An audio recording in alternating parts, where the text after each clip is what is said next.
vous imaginez pas comme c'est énorme. Je l'ai dit, 4 millions d'actifs. Presque 200 000 apprentis.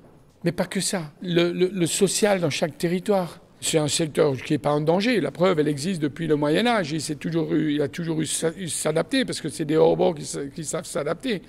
Mais si on n'a pas toujours l'accompagnement et les considérations qui sont nécessaires, c'est sûr, on est un peu plus fragile.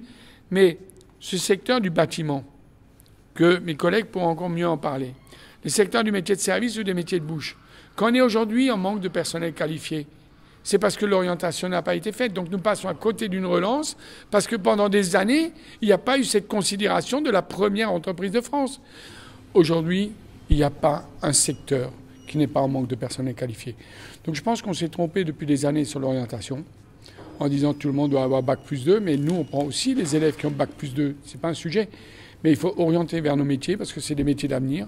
Parce que c'est des métiers qui embauchent, c'est des métiers qui forment, c'est des métiers qui permettent d'exporter, c'est tout simplement des métiers qui se permettent de s'épanouir. Donc on attend beaucoup de la réforme de Muriel Pénicaud et on attend beaucoup parce que l'orientation et l'information, c'est les compétences maintenant dans la réforme des régions. Nous, on attend beaucoup qu'on fasse cette orientation pour qu'à un moment ou un autre, on puisse s'épanouir dans les métiers et que Parcoursup, au 14 juillet, quand les jeunes ne savent pas où aller, chez nous, ils savent s'épanouir. Là, on a un gouvernement qui a parlé, qui a pris les réformes en main, qui a donné des responsabilités aux branches professionnelles et qui, tout simplement, on augmente le nombre d'apprentis. On ne va pas dire au bout d'un an que la réforme fait que le nombre d'apprentis augmente. Qu'est-ce qui fait que le nombre d'apprentis augmente? C'est que tout le monde en parle. Vous, les médias, vous en parlez parce que la réforme a lieu. Vous mettez en avant des ambassadeurs de réussite. Muriel Pénicaud, elle a fait 30 visites de CFA. Je me trompe, même 50. 50 visites de CFA. Ben, ça met en lumière.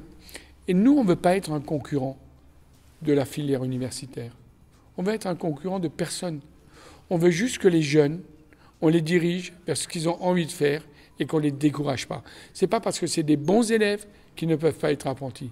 C'est parce que c'est des bons élèves qui vont être un vivier pour l'économie française et un épanouissement pour eux. Et ils vont embaucher, ils vont continuer à former et ce sera une des planches de salut de notre économie.